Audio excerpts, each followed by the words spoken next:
Everyday Beauty is back in Canada. You know the rules.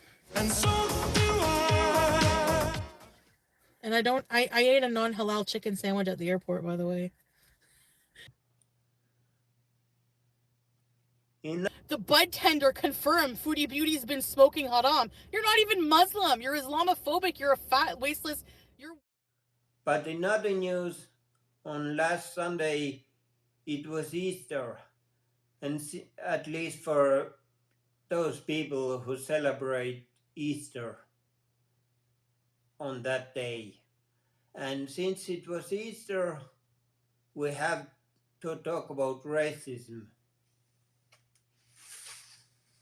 And if you don't know the connection between racism and Easter, I don't know if we could be friends.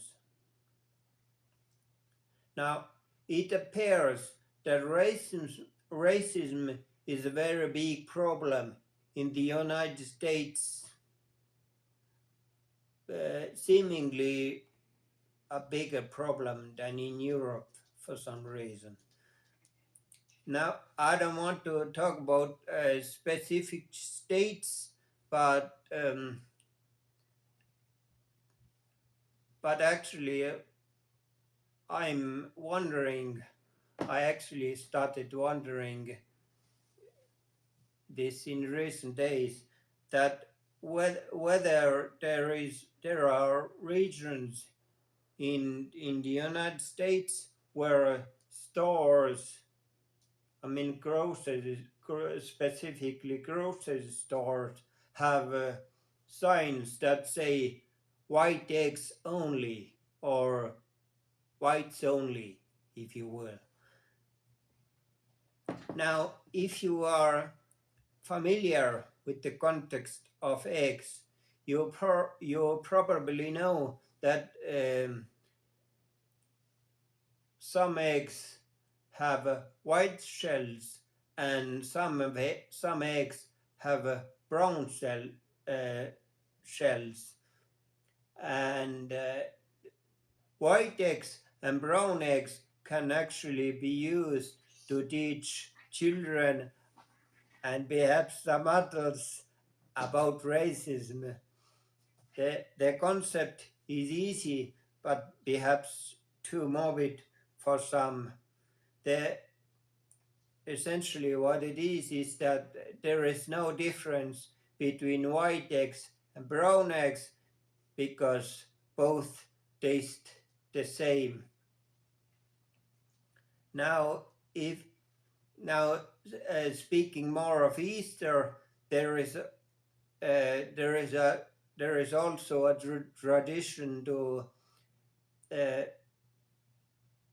to paint eggshells, and for children it means, although other adults can also participate if they want to, it means hiding eggs around either the house or the garden.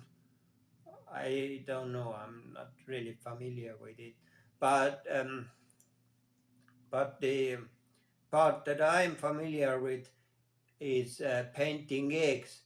Uh, and when I was a kid, that was it. We painted some eggs. We looked at the pretty eggs, and then we ate them, and that was that.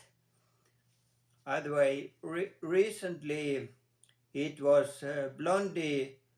I mean, but I personally don't care about celebrating things, but my mom does, and my mom brought me some eggs, and in some chat I mentioned that well, my mom bought some eggs over, and they were colored by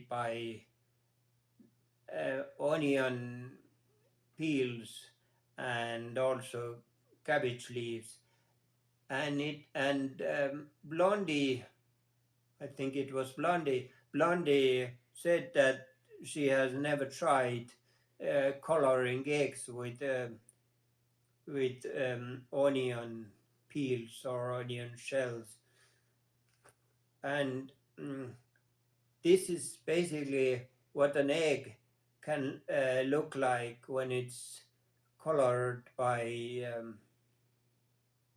well, actually I say color, it's actually you put the eggs in the water, like you would usually do when you want to boil eggs, but you also put some onion leaves,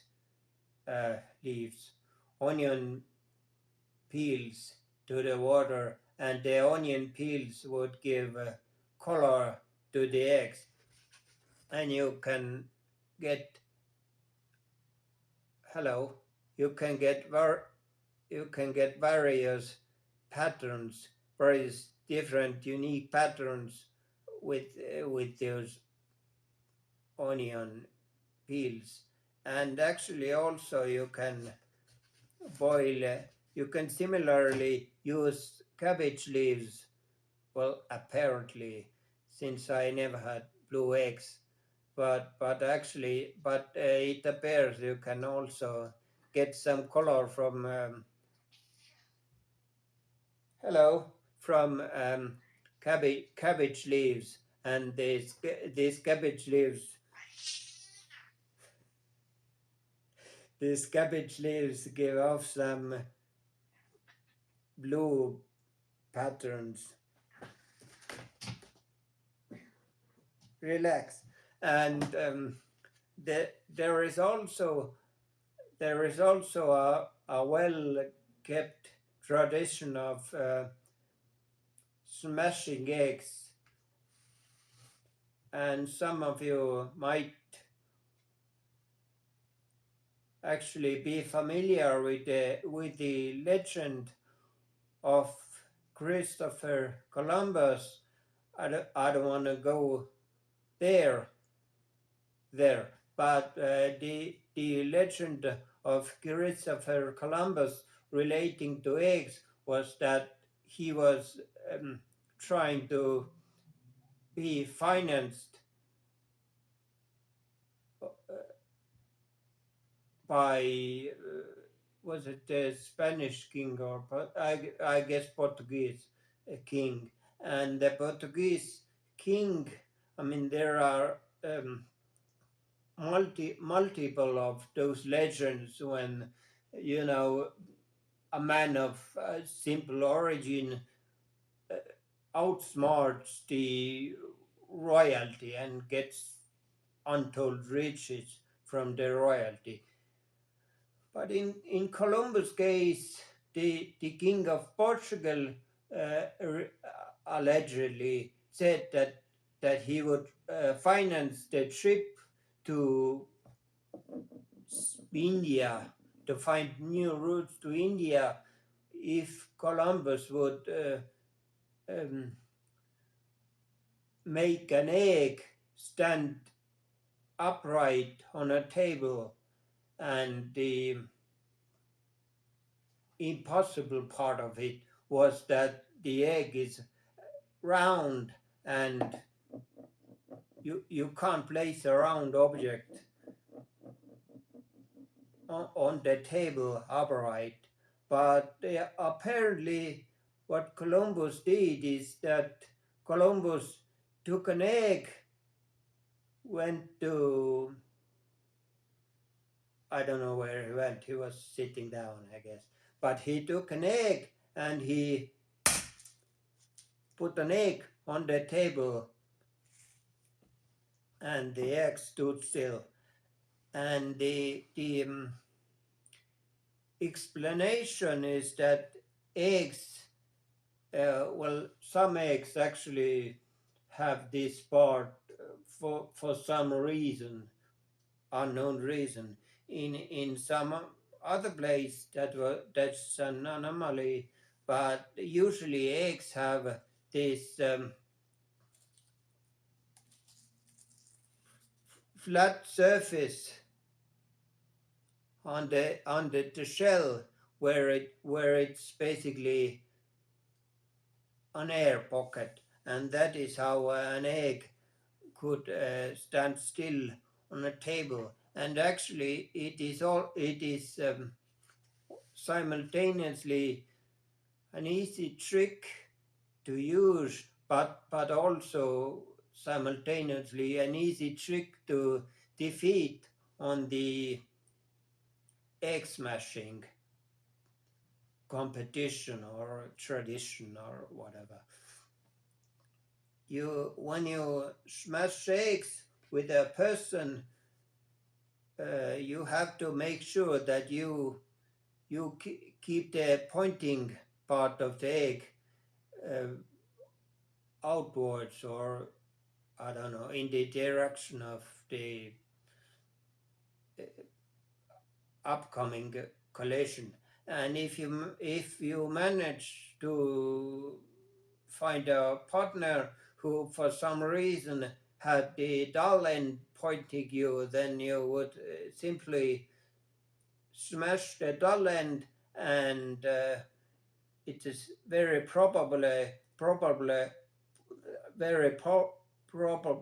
very likely that the round egg is the the egg with the round facing facewards would be the one that smashes.